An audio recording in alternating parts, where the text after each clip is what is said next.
He's not yet BSC, but he might be. I wish. An extraordinary movie, as far as I'm concerned. You know, a real tour de force, incredibly inventively shot, incredibly thrilling, funny at times. It has all the elements of a proper drama in the confines of a coffin, which I think is extraordinary. What was the lighting budget? Not high, not high. I think budget, yeah, was very small. Yeah. Because we didn't have any big light or any big anything. Just only one day we had the 10K, the day that the coffin opens. Oh really? That was the big day. Yeah, Hey, 10K. Wow. 10K is arriving. Wow. That's great. So how did you meet the director, and how did that help? Because I know the script was in Los Angeles for a long time, and nobody could figure out how to make it, and it took a whole bunch of Barcelonian crew, crazy guys, who said, we can do it, we can find a way of making it work. Yeah, absolutely. It was. Can you hear me well? Or is it okay? Can you hear us well? So yeah, it was this script that everyone liked, but everyone thought it's impossible that people are going to see a movie inside a coffin, and they couldn't finance it, they couldn't make it in the States, and everyone was saying, oh, we need to get out of the coffin, we need to get out of the coffin, but the scriptwriter didn't want. So basically, it arrived to this producer in Spain who read it, and he loved it. So he sent it to the craziest friend he had, who was Rodrigo, and Rodrigo, read it and was like, in page 10, he was calling him. It's like, I'm interested in that. Don't, just take it. Just hold it, because I'm liking it. I want to do it. And after, he kept calling after 10 pages, each 10 pages, and at the end of it, it's like, this movie is gonna disappoint me. It's gonna disappoint me. And at the end, he loved it. And he's like, I'm gonna do this movie. Let's do it. And so he wanted Ryan Reynolds to do it. And it was brilliant, absolutely brilliant. Yeah, and obviously it was a career-changing film in a way, because obviously he was taking a risk, but also it's a movie inside a coffin. So they said, look, in Spain we can do it for $1 million, and $1.2 million something euros. In 3 weeks. In 3 weeks, and we can make it happen, and it's gonna be an American movie, sort of, because he has a kind of. But did you know Rodrigo? No, I didn't know him. I met him by chance, because the best DP in Spain, Xavi Jimenez, was supposed to do the film, but then at that time, because he's good friends with Rodrigo, but at that time he got, he offered his first movie to direct. These things that DPs want to do, direct one day. So he got offered that, and he went to direct. And so they didn't have a DP, and a friend of mine who was the producer called me one morning at 9 o'clock in the morning, and at 1 or at 12 I had to fly to London, and they say, hey, they want to meet you and so on. I was like, well, I have 3 hours and I have to pack still my stuff. So I was like, okay, let's meet. And I went and I met him for an hour, and I got totally involved, totally bamboozled with the film, because Rodrigo is like this, he's like, ah. And then I thought, wow, this is amazing, this is a once in a lifetime, because it's like, it's a movie in a coffin. There's only going to be one, So, and so I said, well, I need to do this, and I got super excited about it, and he's a very clever guy. He's like, you are in a conversation with him and you can follow him. He's just too clever, too good. The coffins were the right size. They were 6 by 2. Exactly what a coffin? The size. You didn't make them any bigger, apart from the top shots. No, the way it looks. You got 3 coffins, didn't you? I think like 6 or 7. Oh, I mean, the coffin was the size it looks like. I don't know, 2 meters by half a meter by a normal size. But we have different coffins for different purposes. Like, we'll have a master coffin, like that it was, good to shoot normal stuff. But then we'll have half a coffin to shoot details, and so it, was easier to shoot details. Or you'll have 2 halves, and then we'll shoot the shot that it goes like this and goes like this. We'll have 2 halves. Ryan in one half, 2 production assistants with the feet like this in the other half. Yeah, he looked like he had very long legs. And the camera would do like this. We'll have another long one, so you could, contra zoom inside it, so it would make it longer for long shots that you wanted to. And you did some 360 by taking some slats out and then putting them back straight after the camera going past. Yeah, we had another one that will, you'll have the lid, and you will remove the lid, shoot through the lid, and then you will, you'll go here, and then they will remove this lid while this one was going down, and then they will remove that, and we'll go 720 degrees around it. But the shot it's not flashy, so people don't realize it. You go through it, and people don't realize you've gone around it, and it's like it took us 6 hours to shoot it, but people don't see the shot in the film, which is good. The way it was filmed was so imaginative, and I mean, you don't get the conventional blocking of, let's see the scene and let's see where people are going to be. You're in a coffin. So how did you break it all down so that, because you had some moments when you had used zoom lenses and you did those boom, boom, boom.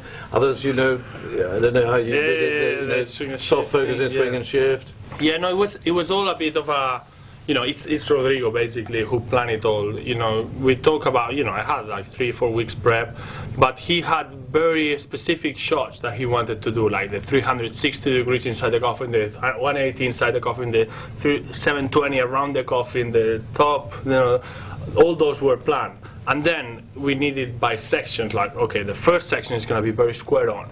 Like it's going to be 90 degrees, 90 degrees, 90 degrees. And after that, we're going to start moving. We're going to be more De Palma, more Scorsese.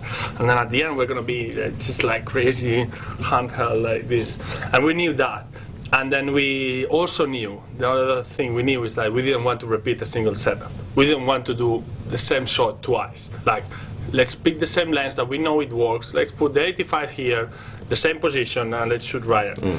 We said, look, we're never going to repeat it. Obviously, we're going to repeat the position, but then it's going to be a totally different lighting, a totally different, lens, a totally different, camera move, and so we kind of knew that because. But you had two cameras. You had two anamorphic cameras. Some of the days, no, we shot 3 per anamorphic, 3 per spherical, and okay, the Super 35. Yeah, Super 35.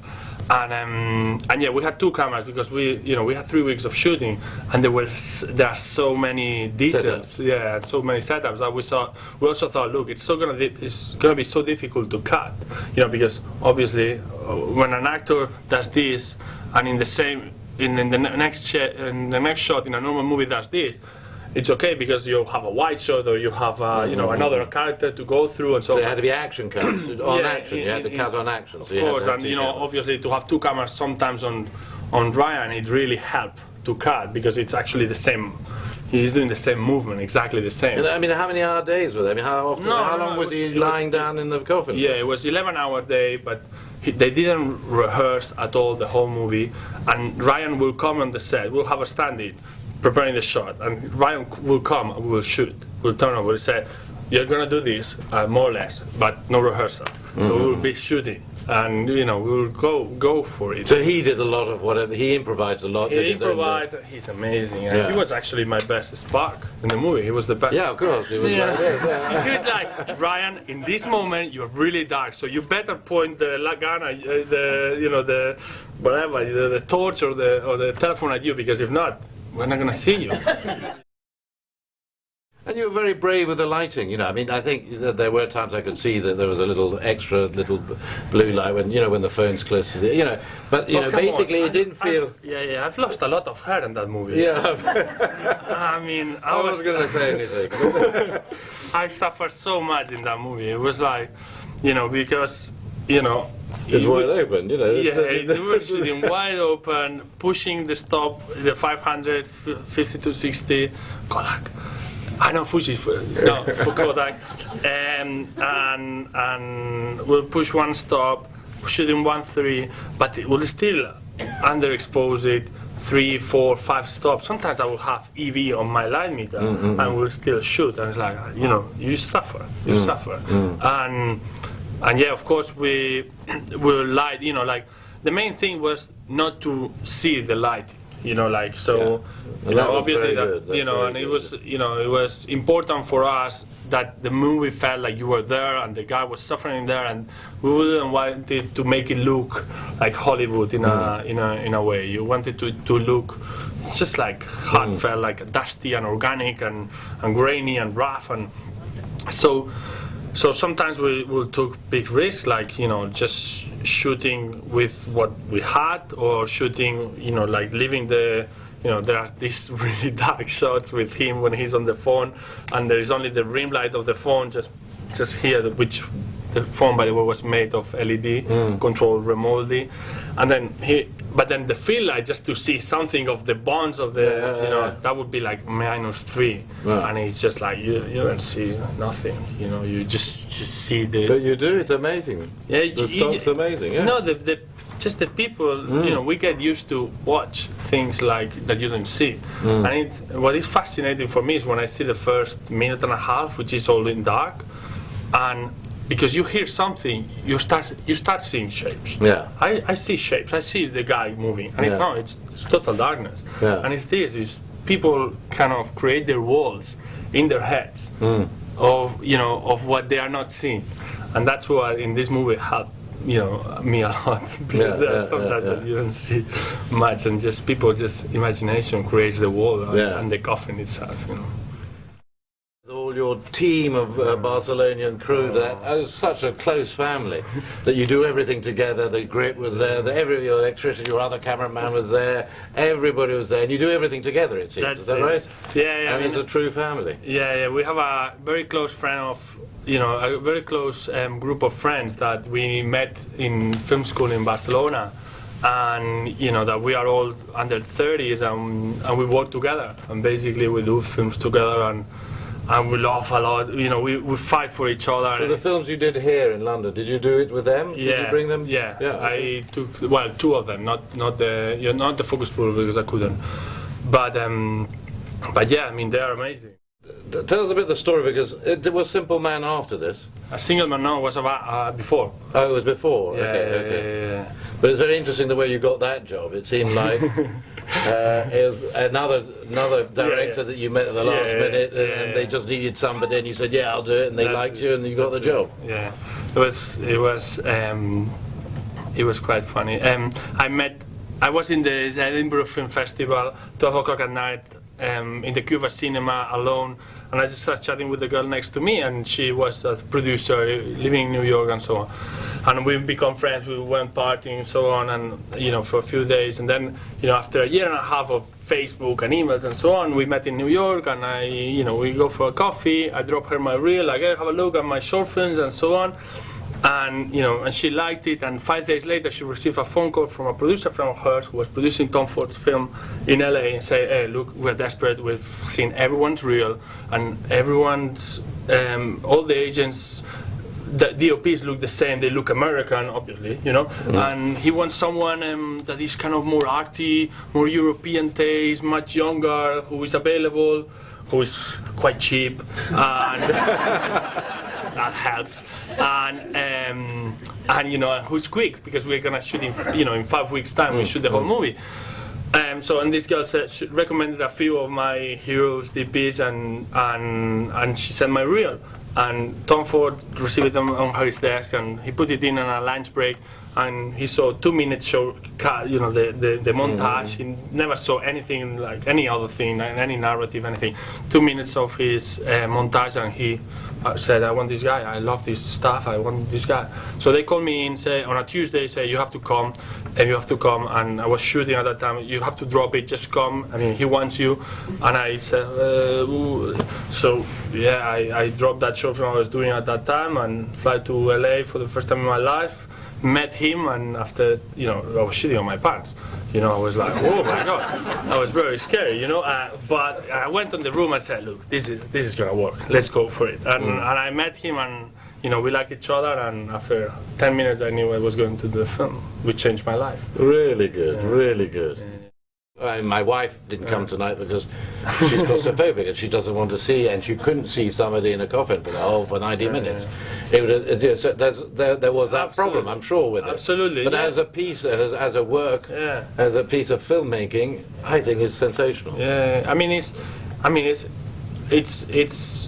been successful to an extent. I mean, it cost €1 million, €1 million and something euros. It has got 15 times the money back.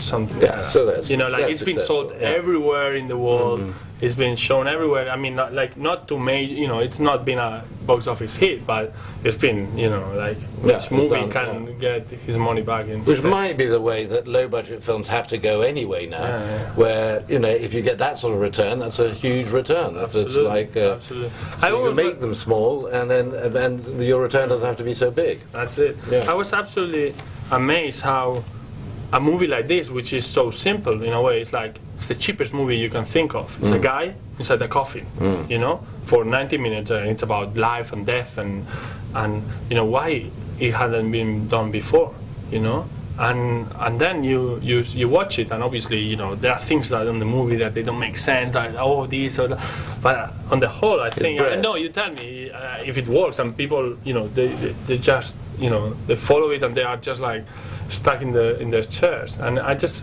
it's surprising for me that, you know, the movie hadn't been done, you know. Basically, most of these films, anyway, have been low budget. Are you now going into bigger budget things? No. So your spirit stays the same. I'm cheap, and that's why they want me. You do a little thing. Well, I think you should stay in this sort of world because it's so much more imaginative. No, you know, to be honest, I don't care about budgets. I want to do good movies. And so you pick the script, and you turn a lot down, and you just go for the ones that you think are very interesting. Well, I try. Yeah. Well, very good. Sometimes it's too tentative, but you know, I try to pick because I mean, this is a long run. I mean, I just been too lucky, and it's been too early. You know, so I have, you know, a lot to learn and a lot to do, and if I start doing a lot to experiment, lots of things to try out, and you got your team around you, and you've got. If I burn myself too early, I'm just not gonna love this job as much as I do now, and it's just gonna be, you know what I mean. It's just, so I try to pick. I try to, you know, they make my decisions on the films I do with passion. I really feel I should do this, and that's how this came out. I mean, I had bigger offers, bigger films, and so on. But this is, who's gonna do a movie in a coffin? You know what I mean? It's just this kind of thing that you just think it's once in a lifetime, and that's what got me excited. In the low budget independent world, have you dabbled with video and digital, and how do you like it? Are you going to be using it more? And, you don't seem to have done much in video. Yeah, no. I mean, my first film I did there was really art house. Really art house mean really art house. Like my mom, she would fall asleep, you know. That's what I'm talking about. Yeah, that was digital, and I done a few films on digital, and I just done another film last year in digital. You know, I shoot digital. You know, But what do you feel about it? I've been lucky that the last 4 or 5 films I've done, apart from that other art house film I did last year, they've been on film. But I mean, it's a matter of. You don't prefer it, obviously. You're not that excited. You're not that excited about it. I prefer film. I think it's a nicer thing. It's a nicer medium, and so far, you know, we'll see in 10 years' time.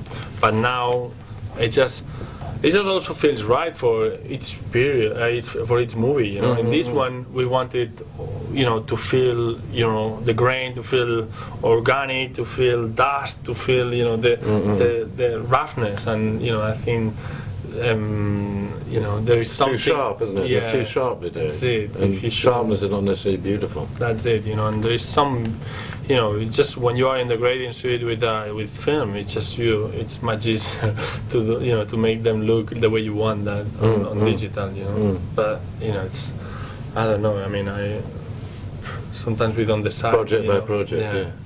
I'll just let Nigel have a this question. Second time, it's just as riveting the second time as it was the first time. My question is this: that only twice in the film have you gone from outside the confines. I expect you must have been asked this before. Yeah. But in your collaboration with the director, why did you make that decision? Well, it was, you know, I mean, now it's kind of, you watch the film and you think, oh, they should have stayed the whole movie inside the coffin, you know. But when you are thinking of a movie that you're gonna shoot and it's all gonna be inside the coffin, you are panicked, you know. You are scared, you know. And we thought, oh, you know, it's gonna be good for the audience to just pull out for a second and then come back to it. And there are, you know, we do that I think 5 times in the movie. 4, yeah. It was really noticeable. Yeah, that's it. That's a problem. It's like there are 2 that are very noticeable, and that especially one that feels wrong. And I had the same thing. I would never, you know. Would you do it again now if you? Well, it was a director's decision, and I told him, look, this is wrong. It's like the scene of the snake, for example. It feels slightly off the movie, you know. Especially there are 3 cuts in the scene. That's just like, if you get rid of that, it would be less Hollywood-like, and you know. But he was like, well, but this scene is for a lot of people the most, you know, amazing scene, and the most. It's more of an action film, and it's in the moment that it comes, it just pumps up the film just like of excitement. So it was kind of difficult, but you know, I understand. I mean, there are, you know, 2 or 3 directors' decisions that are quite controversial, and I don't especially agree with them, but it's the director, and to be honest, he has taken so many good decisions that, you know, that I think, you know, he's made, you know, three mistakes from my point of view. So. And that's aesthetics. I mean, it might be a mistake for one and not for another. No, for, you know. It's a judgment call. Yeah, it's the pull out of the coffin with the long walls, which is a conceptual shot. It's like he's never gonna go out of this coffin because this coffin is infinitive. Obviously, it takes you out of the movie. It just you are feeling for the character, and suddenly it becomes conceptual, you know. And yeah, I understand. I mean. But the director is very much like this. He's a very, you know, rational, driven, you know, guy. So, you know, he wanted to have this kind of things. Any other questions over here? Did you like it or not? Or? Yeah.